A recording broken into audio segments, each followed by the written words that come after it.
I met Dr. Tully as part of that, learned about her work that she had done with the sidecar bassinets, and just got absolutely fascinated with the idea that we could do something better than a metal cart with a plastic tub in it and noisy casters and sticky drawers, and try to create something that would make the postpartum experience better for moms and babies, both just in terms of comfort and safety, but also in terms of meeting feeding goals and accomplishing what a mom's objectives were around feeding, right? One of my colleagues jokes that all babies want to breastfeed, right? Hello, everyone, and welcome to the medDesign podcast. Today, we're honored to have Dr. Carl Seashore with us. Dr. Seashore is a professor of pediatrics in the Division of General Pediatrics and Adolescent Medicine at UNC Healthcare. With a deep commitment to quality improvement and informatics, Dr. Seashore has been instrumental in advancing newborn care. As the Director of Informatics for Children's Services, he leverages technology to bridge the gap between best practices and practical care delivery. His extensive work with the Perinatal Quality Collaborative of North Carolina has led to significant improvements in care for newborns, particularly those at risk for neonatal abstinence syndrome and sepsis.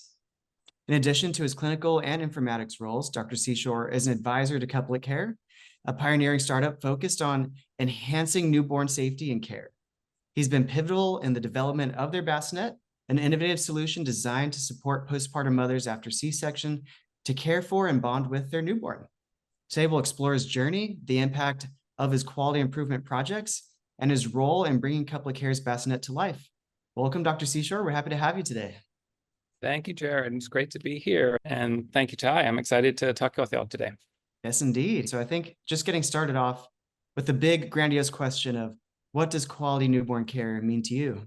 Yeah, it's a great question, and it's one we've spent a lot of time thinking about over the years. I was a medical director of the newborn service for about a decade, really laser focused on that question. And I think it boils down to two or three things. One is it's personalized, right? It is individualized and tailored to that family's needs, that mother, that baby, and their particular needs. And that involves teamwork, that involves communication, that involves expertise and thought. The second piece is that it's standardized, and those might seem at odds with each other, but there's a baseline level of standard of care that we should achieve for all families, whether that's meeting their goals around feeding or managing risks for things like sepsis or other perinatal conditions. We should have a minimal standard that all babies achieve that baseline level of care that's rooted in evidence and accomplished using quality improvement tools at the bedside. So I think it's those two things primarily where quality of care and then patient experience meet to create the ideal situation for the individual family, as well as that public health or population health outcome. Absolutely. And I think we're going to dig into the quality improvement side of things in just a bit. But I think prior to that, I just want to ask about what really drove your passion to getting into pediatrics in particular, and then also informatics, newborn care. Just how did you get into this world that you're in currently? Yeah, another great question, and really one that is part intentional and part the accident of circumstance, right? So I grew up really enjoying being around children. As I emerged into late adolescence and adulthood, I was a camp counselor. I did volunteering around things where I was working with children. And so when I went to medical school, I quickly realized that they were just the most fun population to work with, right? They're generally pretty healthy. They're incredibly resilient. They tolerate hardship and severe illness and tragedy, even just with a grace that many adults can't muster. And looking at newborns, that really gets to the beginning, right? And being able to get every individual off to the best possible start in life became something I was just really passionate about, seeing that there were opportunities to do things better in newborn care from my early experience as a medical student and resident. And so when the opportunity came to lead that service in my mid-career, it was an obvious fit. This all happened as informatics was being born as a field, right? The field of clinical informatics is still relatively young, and the use of electronic health records and other digital tools in clinical care was novel and something that was happening over the course of my career as I went through medical school and then residency and then practice. And so being part of leveraging those tools for success and optimizing those tools for patient care as well as clinician workflows became something I was equally passionate about and excited to make as optimal as it could be. And I think something that we were talking about right before we jumped on is the mother-baby couplet. And for folks that are not exactly aware of just couplet care as a term in general, if you could explain that, the origin of it, and what are the benefits of treating the mother and the baby as a couplet? Yeah, it's a term that really came out of the nursing literature, and the idea that the mother and the baby should be cared for as a unit, as a pair, as a dyad is, I think, now widely accepted as the standard of care. But 20, 25 years ago, when I was in training and emerging into practice, it wasn't. And so my experience as a learner and even early in my faculty career is that the mother and the baby had separate nurses. The mother and the baby were often in separate rooms during a good portion of the postpartum stay. And in particularly for my involvement, when we would make rounds and see newborns as a team, the nurses would go get the babies in their little rolly bassinets and bring them into a central nursery space without their parents for us to do the physical examination, the assessment of the newborn, to talk with the nurses about the care plan, to review the data about any screening or testing that had been done. And we did this with a little assembly line of babies in bassinets during rounds. And that afforded the experienced senior clinicians opportunities to teach, the residents the opportunities to really learn and develop those skills, and then the medical students to get a glimpse of what was happening. And then we'd go out and we'd visit the parent room separately, and we'd tell them about their baby who may not even be back yet, right? And it just was, I guess it was efficient from a teaching standpoint, but it was really horrible from a family standpoint. And so over the last 20 years, this concept of couplet care, or keeping the mother and the baby together in the same room for the duration of the hospital stay with a single nurse caring for both of them, and then a pediatric team, or in some cases, a family medicine team caring for mom and baby, but also an OB team potentially taking care of the mother, or a midwife taking care of the mother. So getting that mom and that baby together in the room became the standard. So when I finished training and joined the first practice I was part of after residency, one of my responsibilities was rounding on newborns. And instead of having an entire teaching service, I had maybe 2 or 3 babies on a given day. And so instead of having the nurses bring that baby to me in the nursery space so that I could examine the baby, I just got in the habit early on of checking in with the nurses about what was going on, what concerns they had, looking in the paper chart or what little computer systems we had back then for the information that I needed, and then going into the room and doing all that care in the room. And I really much preferred that and found it satisfied families in a way that I hadn't experienced when I was learning. And so when I moved to my new position, I really felt like it was important to carry on that practice. And that meant changing the standard of care at an institution, not just changing my own approach to doing something. And so I think that's my history with couplet care, but it's important for our listeners to know that there's a whole literature they can explore on this that, again, has mostly come out of work done by nurses and leaders in that space. Could you speak to that change in standard of care that happened while you were at the institution? Because that, in my mind, making that change happen, I know the evidence supported it, but that tipping point where everybody had moms and babies separate to then, okay, now we're going to do this new approach. Do you remember that day that happened, or was it a transition, or how did that happen? Sure. So that was a function of coming to a new institution where I had become accustomed to practicing in a certain way, and that way was accepted and becoming more mainstream, to an institution that was still doing it the old-fashioned way. And they were still kind of doctor-oriented rounds where it was about our efficiency and seeing the newborns and examining them quickly and being able to teach physical examination skills to learners without parents staring at that process. And so it started with just my own approach to rounding and talking to the nurses when I was on service and saying, hey, we're gonna pop through and see all the babies in the rooms if that's okay. And then it evolved as I developed a leadership role in the unit to really making that the standard for everybody. And then ultimately the nursing staff adopting that couplet care model we talked about earlier. But it was a years long process But that model remains in place today, more than a decade later, which is one of the many things I'm proud of in terms of leaving a mark up there. So this has been established at UNC Health, and also in my own experience with my baby niece, I just experienced this a year ago, where I noticed that was also the standard of care in my local Kaiser Permanente. And I am curious is this now just the national standard of care across the board? This is just, there's nobody really doing the quote unquote the old fashioned way. I think there are probably still people doing it the old-fashioned way. Couplet care is certainly the gold standard. I don't think it's yet the standard of care or the default in every institution around the country, or certainly the world. I think one of the projects we worked on was trying to bring that model of care to around 100 hospitals in the CDC Empower project that I was part of a number of years ago, was really coaching hospitals towards that model of couplet care and keeping moms and babies together during the postpartum stay. And when you talk about like direct health outcomes for the mom and for the baby, what have you seen and why was it so compelling back 15 plus years ago when you were engaging with this initially? Yeah, so this is really outcomes like bonding, breastfeeding success, sleep. It's a little bit counterintuitive, but families actually sleep better. New mothers in particular sleep better when their newborn is with them.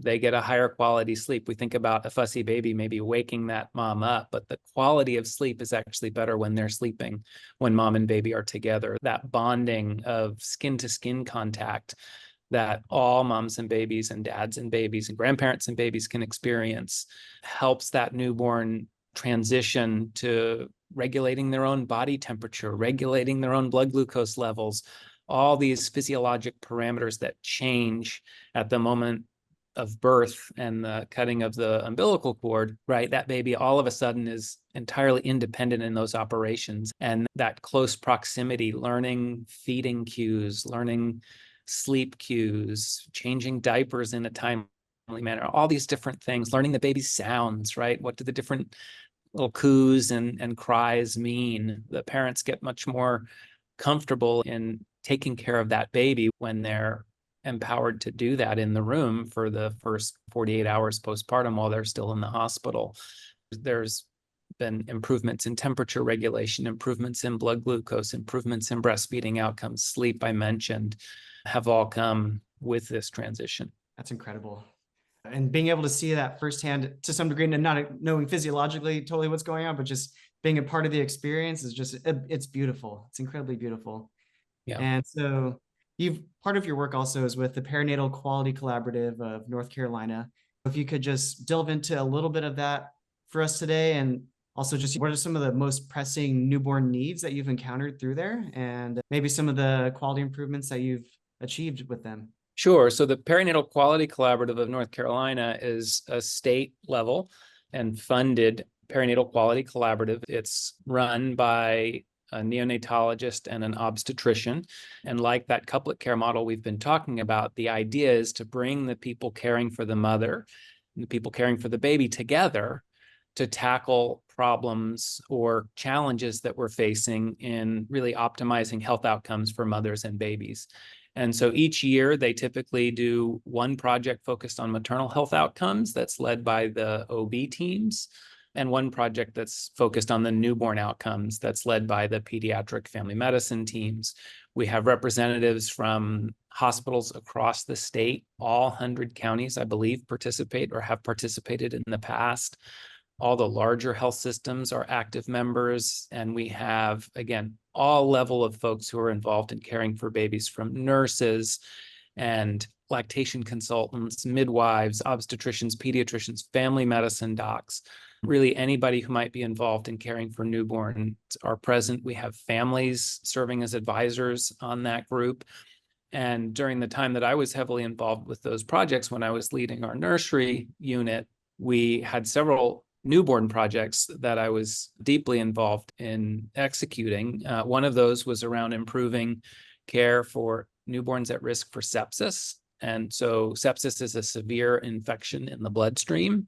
And while it's not extremely common, when it happens, it's extremely serious. And so recognizing the risk factors for it and intervening appropriately without doing too much unnecessary care, right? We want to minimize any unnecessary interventions, but we never want to miss a case of sepsis. And this work grew out of changing national recommendations and evidence base that was evolving around how we should approach risk for sepsis, and some really novel risk calculation work done out of Pennsylvania and California collaboratively. And that really informed a new standard of care at the time for assessing sepsis risk. And so we decided as a collaborative, I had done some pilot work in our nursery showing that we could safely administer fewer babies antibiotics in case they had sepsis, utilizing this risk tool. And so we scaled that effort to the state and helped hospitals across North Carolina implement those tools, understand those tools, and in some cases build those tools into our electronic health record platform. So there's the synergy between my areas of interest starting to emerge. But at our hospital, we were able to take the percentage of newborns outside of the ICU, so healthy babies who were exposed to empiric antibiotics due to concerns for sepsis, from, I believe it was around 10% of newborns when we started. So 1 in 10 babies was getting a 2-day course of antibiotics just in case they had sepsis. And we dropped that down to about 2% over the course of a 6-month project. And then at the state level, we were able to have similar success scaling this across the, is it 100,000 births a year? No, million births a year that happen in North Carolina. I forget the statistics now. But yeah, we were able to safely reduce that antibiotic exposure, which is associated with adverse health outcomes, right? If you don't need to be exposed to antibiotics in early life, we should avoid that. That project was particularly personal because my daughter was born, my youngest child was born right around the time that new evidence came out. And so she was treated under the old guidelines, and now there's new guidelines that would have changed her course. And so I was particularly vested in making that change for future babies to not have to go through the relative trauma we experienced of having to have blood tests and IVs and things like that on the first day of life. Yeah, and also just sticking on the sepsis topic. So sepsis is something that I experienced when I was 16 years old when I had appendicitis. My appendix burst. I didn't go early enough. And so my surgeon was like, "You're really lucky." And so she told me how close I was to basically critical care. And I've had other family members experience it. But my thought is, how does a baby, a newborn, end up with sepsis? What's the circumstances that surround that diagnosis? Sure. So there's a couple of parameters that drive that risk in newborns. The biggest is prematurity. And so those babies that are born, especially extremely premature, are at the highest risk. But among term babies, the common risk factors are maternal colonization with a bacterium called group B strep. So if you think about strep throat that many people have heard of or experienced, that's a different strain of the strep family of bacteria, but the group B strep is the one that colonizes the birth canal. And babies born through that colonization are at increased risk for group B strep sepsis. Our obstetrician and family medicine and midwifery colleagues do their best to decrease that risk by administering the mother antibiotics during labor, and that decreases the baby's risk substantially. That was work that started back in the 80s. And so now it's absolutely the standard of care to have antibiotic prophylaxis in the setting of group B strep colonization. The other main risk factor is maternal infection. So if a mother has an infection in the womb called chorioamnionitis, that can increase the baby's risk of sepsis. And again, antibiotic treatment of the mother is helpful in decreasing the baby's risk. And then the last is how long the membranes are ruptured before the baby is delivered. So if a mother breaks her water and then doesn't deliver that baby for the next 12, 18, 24 hours, the risk for sepsis increases just from that exposure to that milieu when the baby's sac has been opened to the outside world and they're not yet out. So those are the three main things. And that's what the research group utilized to develop the tool that we used to safely decrease our use of antibiotics. That's really fascinating. Also, I've seen a 2-part lecture of yours on neonatal abstinence syndrome. And Yeah. so obviously this could be a multiple hour discussion just on this alone. But if you could just talk about the work that you did there for, I guess, mothers and also babies, because I thought it was really fascinating about how you approached it from the mother perspective. Yeah, and again, it gets back to that concept of couplet care, right? You're caring for a mother and a baby together. And in the case of mothers with opioid use disorder, right, that baby is born at risk for something called neonatal abstinence syndrome or neonatal opioid withdrawal syndrome. You'll see it abbreviated as NAS or NOWS, NOWS. And again, the approach and treatment of that condition over the course of my career has evolved tremendously from what I experienced in residency when I was learning this field of pediatrics, right? And so when I came to UNC, I was delighted to find that the OB group here had started a program called the UNC Horizons program, which focuses on the treatment of women with substance use disorders and has particular expertise in the treatment of women with opioid use disorders during pregnancy. And so I was very fortunate to partner with them and work together to think about how we were caring for those mother-baby dyads and how our outcomes were looking based on their novel approaches to treatment of opioid use disorder. And we were able to show really dramatically improved outcomes early on, just based on the maternal side of treatment, using Suboxone to treat mothers with opioid use disorder during pregnancy, which was novel 15 years ago, and again, is now more of a standard of care. And we showed that our babies whose mothers were taking that medication rather than methadone had better outcomes, just without any changes in how we cared for the newborns. And we subsequently went on with a much bigger team to really rethink the way that we cared for the mother-baby dyad in the postpartum period and the way we evaluated the newborn's risk of withdrawal and severity of withdrawal. And we're able to decrease our use of opioid medications in the newborn during the postpartum period and their length of stay in the hospital.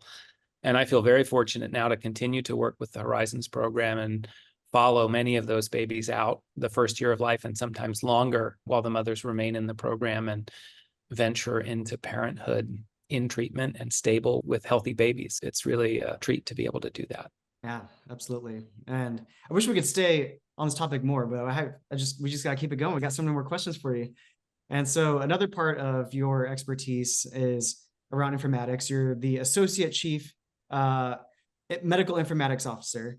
And so how do you envision technology bridging the gap between best practices and real world newborn care delivery? And what are the specific tools for these data-driven approaches? And I know we talked briefly about AI, and I know you said that's for somebody else in a whole different discussion, but I'm just very curious about how you operate in that world as well. Sure. So like I mentioned earlier, my interest in informatics really evolved with the growth of the use of technology in my job on a day-to-day basis, right? I grew up with Commodore 64s and TI 99 4As, whoever was around back then, learning how to program in BASIC and really simple stuff, and went on to having a reasonably sophisticated computer during college and medical school. And then all of a sudden, those tools being part of clinical care as I went through residency and into my career. And so really looking out for the little guy, right? Developing those tools with an eye towards pediatrics, which is often an afterthought in large health systems, became something I really wanted to advocate for. And I think moving forward, the future really is going to be driven by the fact that we have so much more data about what happens during a hospitalization, whether that's for birth or sepsis and a ruptured appendix, right? We have the opportunity to provide clinicians with better tools to help them make better decisions, whether that's about which antibiotic to use in the setting of a ruptured appendix and perhaps an allergy to the first-line medication, to thinking about rare diseases and to any of those clinical outcomes. And so leveraging the power of technology to develop tools that clinicians like to use that make their jobs more efficient rather than less, which is what EHRs have mostly been blamed for over the last 10 years, is really something I think is possible. And I'm trying to be part of making that happen by bringing the clinician's perspective to the teams that are building these IT tools and making sure what the doctors and the nurses want at the bedside is what we're focused on building and delivering to them. Because ultimately, like any tool, you have to know how to use it, and it works best when you know how to use it. And so if we can design it to meet their needs, then they'll be able to use it well, and we'll have those impacts on outcomes that we're hoping for. But I think it's an exciting future for healthcare. It's a little intimidating, especially as AI is emerging into the space, both healthcare and generative AI in particular. But it's something that's kept me engaged for a long career at this point and thinking about what's on the horizon. What does the future look like? I'm just curious about some of the tools that you've worked on and how many of those are outside in versus entirely developed within the health system.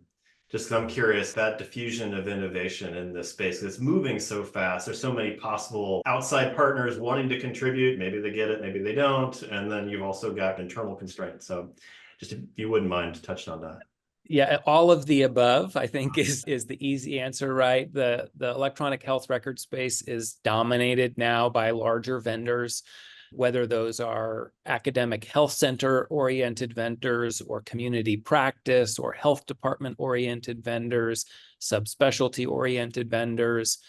And then within that ecosystem, there's task oriented software, right? There's billing and coding software, or there's decision support tools, or there's pathway platforms to build decision trees into clinical care. And they all have to interface to allow a clinician to do their work at the end of the day, right? And so what we try to do is develop in-house the things that need our expertise, and then to partner with vendors to tailor their tools to meet our needs. But it's all of the above, like I said, and that's the approach that we're taking to thinking about AI in our electronic health record tools, but just in general also about what we're buying versus what we're building. And there's definitely space for both. It just seems like, as you're describing those decision tools, it seems a similar level of consequence to, say, like autonomous driving, in terms of like the unintended consequences, perhaps, of a decision tool and like how that's interpreted by a downstream user 3 years from now. So, or my favorite example of unintended design flaws was the crash detection on the Apple Watch. When they rolled that out, they had floods of automated calls to 911s from amusement parks, from the roller coasters.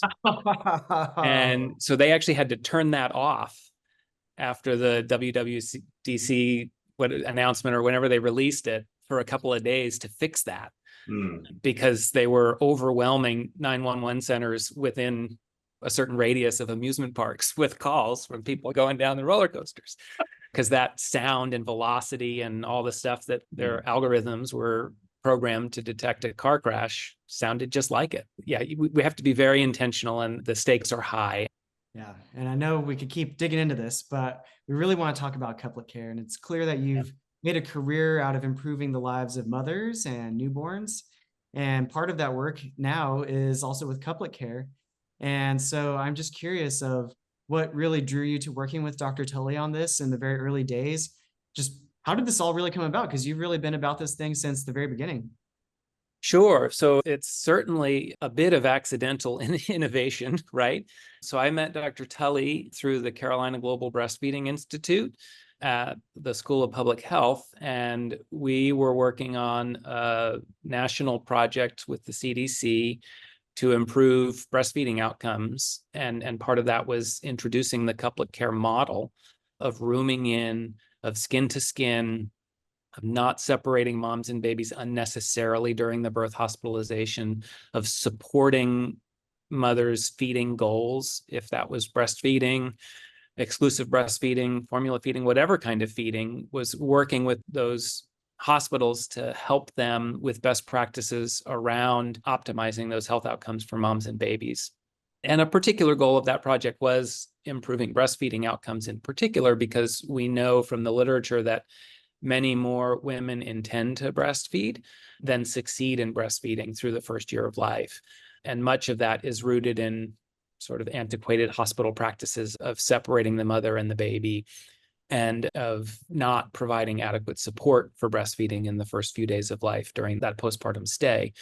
And so I met Dr. Tully as part of that, learned about her work that she had done with the sidecar bassinets, and just got absolutely fascinated with the idea that we could do something better than a metal cart with a plastic tub in it and noisy casters and sticky drawers, and try to create something that would make the postpartum experience better for moms and babies, both just in terms of comfort and safety, but also in terms of meeting feeding goals and accomplishing what a mom's objectives were around feeding, right? One of my colleagues jokes that all babies want to breastfeed, right? Moms are really the ones who are making the choice. Sometimes babies are part of that, but more often than not, it's a maternal choice. But really making sure that maternal choice was educated, informed, intentional, and then making sure we were doing our best to honor that was really what was at the core of that project. And it really started there with the realization that we could do things differently.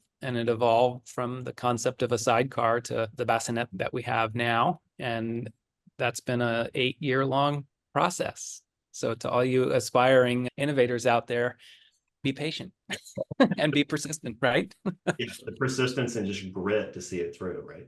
Yeah, absolutely. And so you and Dr. Tully also have published research together on infant drops and accidental suffocation. And so could you just share a little bit about that, like on how rooming in might be better structured for safety and wellness?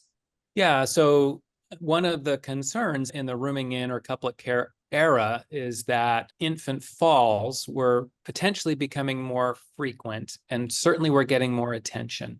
And infant falls doesn't really make sense because they're not walking or under their own power. So drops has become the favored term, at least in the literature. But essentially the idea there is that the infant makes an unplanned trip to the ground and could potentially hurt themselves, right? With head injury being the biggest concern. With rooming in, right, the mother and the baby are together, that bassinet is maybe parked next to the mother's bed, moving that baby from skin to skin or a breastfeeding position or a bottle feeding position or just a hanging out, talking to grandma on FaceTime position, right?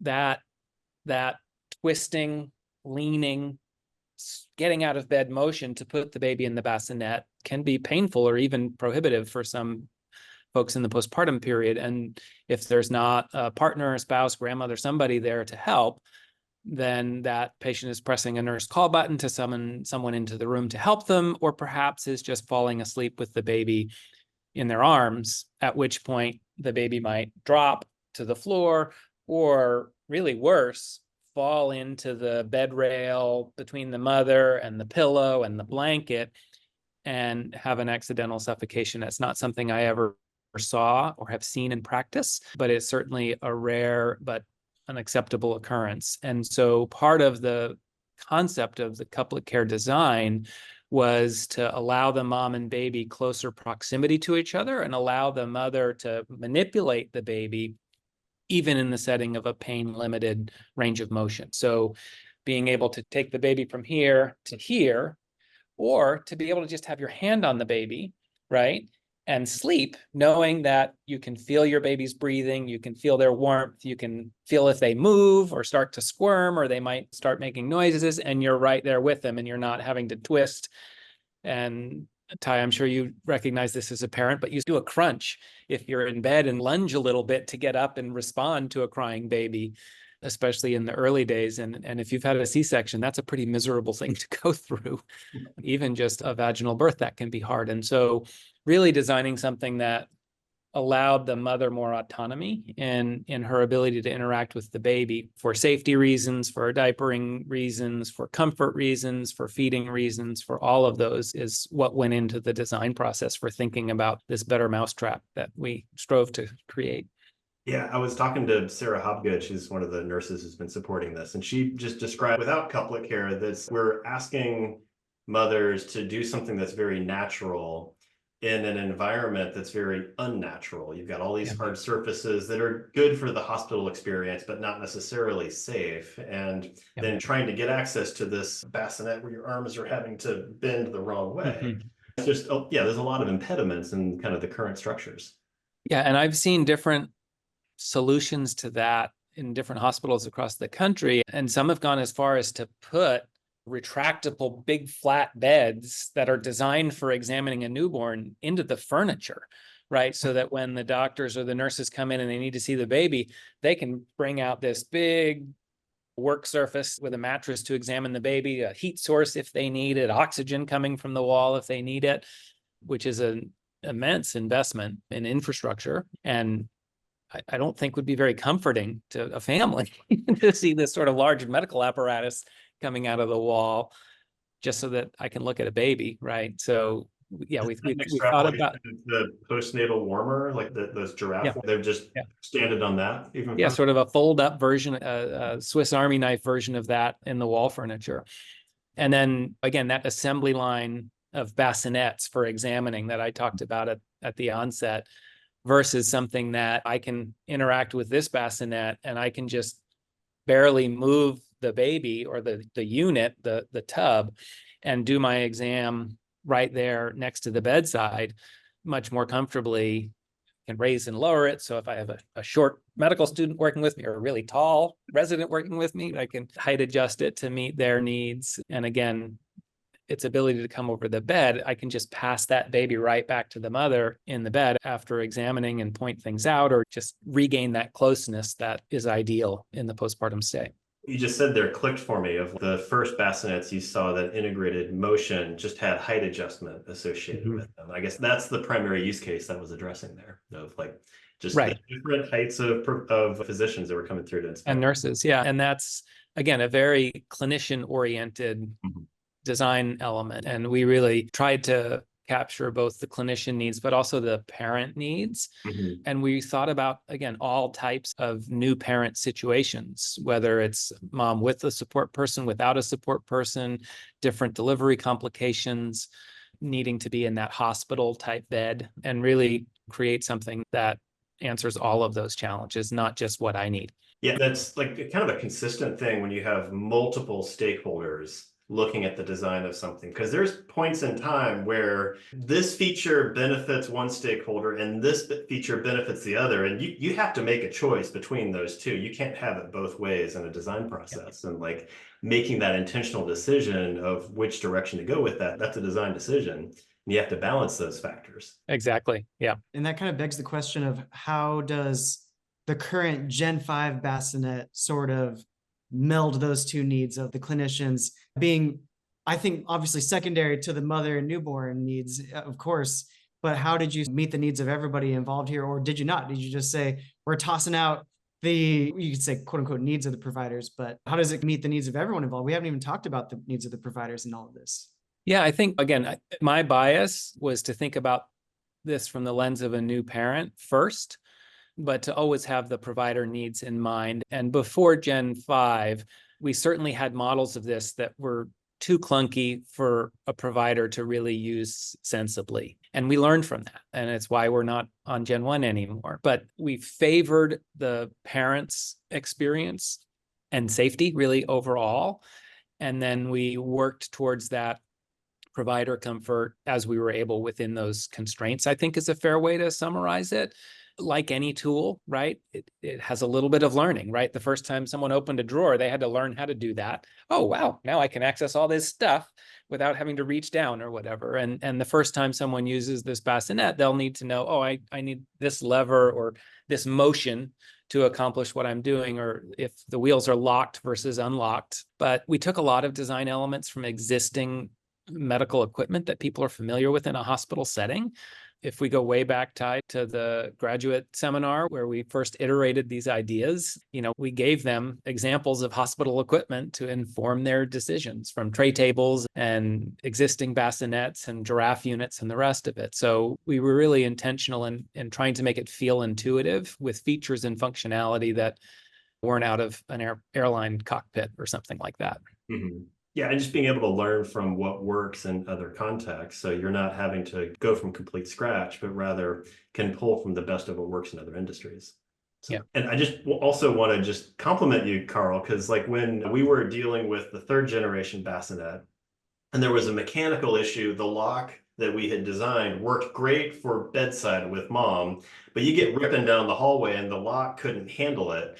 And I just was so impressed. You were very mechanically adept, and we had the lid open and we were trying to fix it and everything. Ty, what did you do it this way? I'm like, oh, of course. Yeah, I remember that was a fun day. Those were like, how do we break this? That was the design phase of What happens when a toddler climbs on this? What happens when it's an emergency situation and I'm booking down the hallway with this contraption to get the kid to a higher level of care? Right. And that really helped us, again, work out those bugs in the earlier versions. But no, I'm a tinkerer, right? I think just having a little bit of a how does it work mindset has helped me in thinking about the elements of design here, and working with you, of course, and the expertise that Trig brings just brings that to a whole new level, and helps me realize how little I know in the tinkering space, but at the same time, how much that sort of collaboration can be really powerful. I think it speaks to like none of us have it all figured out. And we Right. can all learn from each other. And that's the fun of collaboration too, in pursuit of a worthy goal. So Yeah, yeah. absolutely. Yeah. Yeah. So Dr. Seashore, you've been a part of updates of standards of care. And so I'm curious of what it's going to take for the couplet care bassinet to be implemented as a new standard of care. And also just how does the bassinet as it's designed align with best practices for newborn care? Yeah, it's there in the name, right? We believe that this bassinet that we've designed helps achieve the quality goals that the evidence is telling us are important right now. That those are breastfeeding and bonding and recovery and just newborn regulation in the postpartum period. They're safety oriented around the drops and accidental suffocation questions, and they're family centered, right? They're really what parents want and need. There's so many gadgets and gizmos for sale to prospective and new parents, right? None of them are really necessary, right? You really don't need anything in Babies R Us. They're all wants, they're all luxuries. In the hospital setting for home use, right? Right. I mean, you need some form of diaper will make your life better, right? But the diaper genie is just a con on first-time parents. 100%. Yes, we used that for the first 3 months with our first child and gave it away. Yep. And so many other things. But in the hospital setting, there are certain things that we need for that standard of care that I mentioned at the outset. And there are things that we want, but there's a minimum standard that we need for safety and for just delivering evidence-based care. And I think this bassinet fits into that space perfectly, right? You need a bassinet for a newborn during the postpartum stay. They can't be in a hammock. Mom can't carry them around the whole time. They can't be in dad's lap the whole time. Grandma sometimes does try to hold them the whole time. That can happen, but even grandma has to sleep, right? And so you need a place to safely put the baby to sleep, to model what safe sleep looks like at home. And so to make that as functional as possible for the recovering mother after birth and for the team of people involved in taking care of the baby is just what makes sense. And so I think for the small learning curve of figuring out how to use it, that we'll all have to overcome, the benefits to families will be tremendous. And I'm excited that there are folks out there who've expressed interest in studying those outcomes who aren't us with the bias of being its creators. Hey, how can I study this with regards to breastfeeding or falls or neonatal abstinence syndrome, infants at risk for withdrawal? And I'm super excited to see where that leads in terms of evidence-based care in the future. And if we can contribute to that with this bassinet, then it'll be a success. Absolutely. And I hate to call you out, Ty, but you are the most up to date on where things are with the bassinet currently today. So I think also just maybe could we have a status update on where are things at, what's going on with it, and what can people expect from couplet care, maybe 6 months to a year out timeline?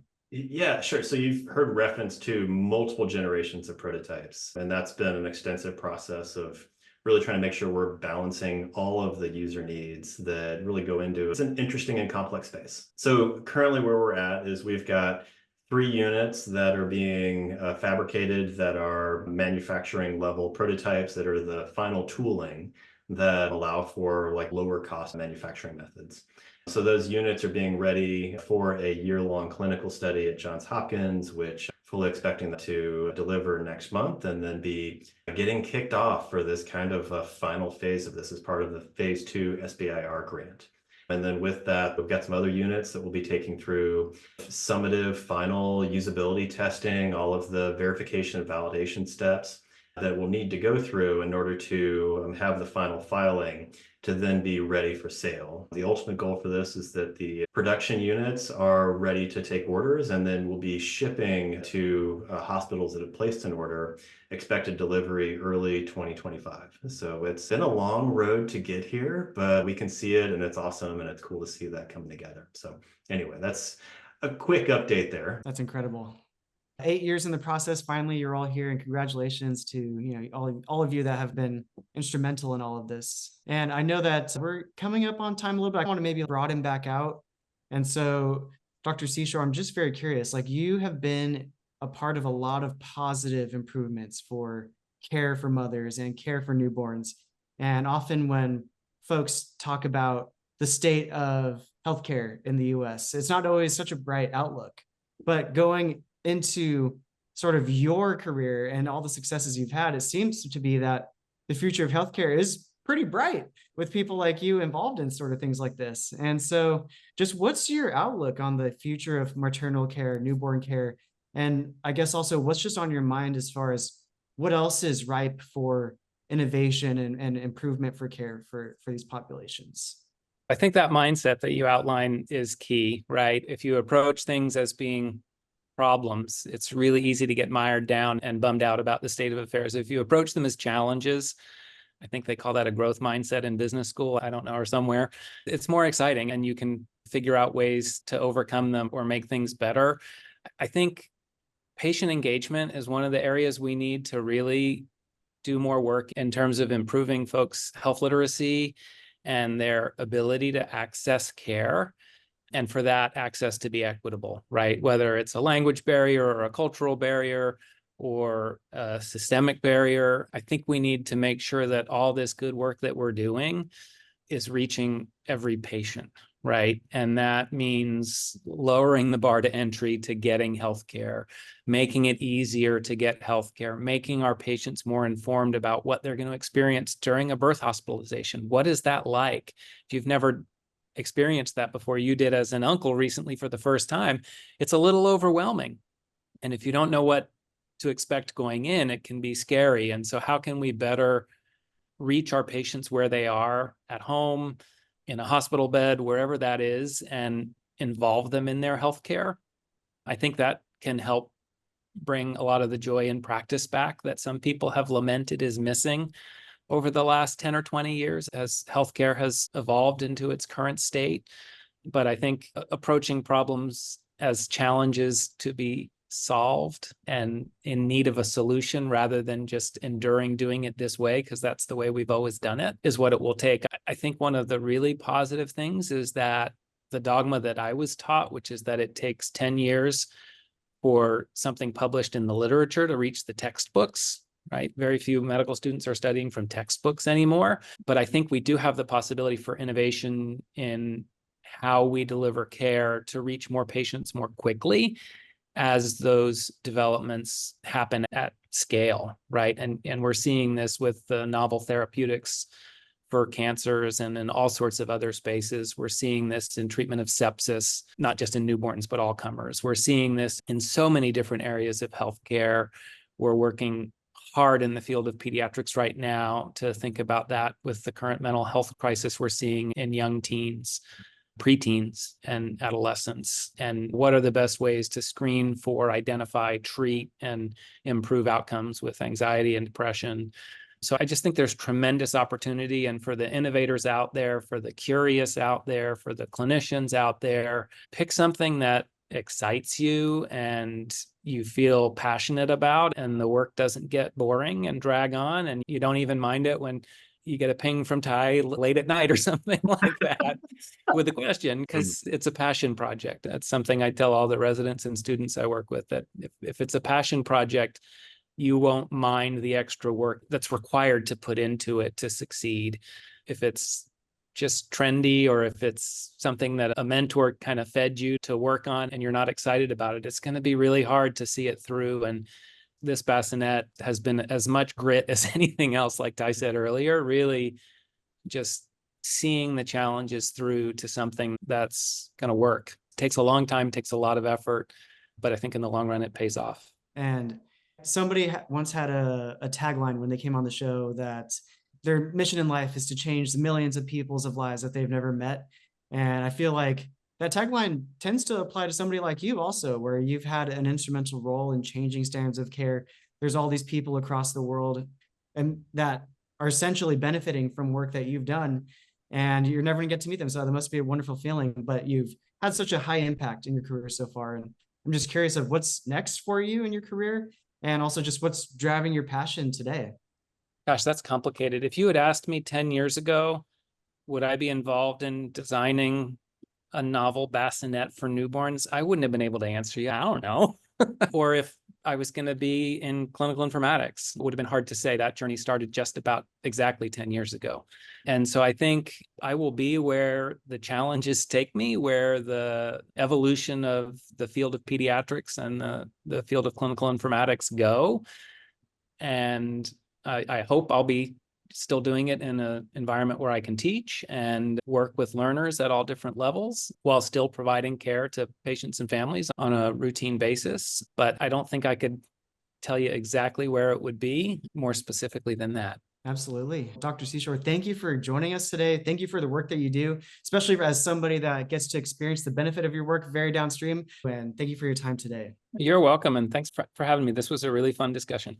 This was really cool to see you again, Carl, and fun to reminisce on our journey together. Yeah, it's great to catch up, Ty. It's been a fun one, and maybe there'll be more in the future.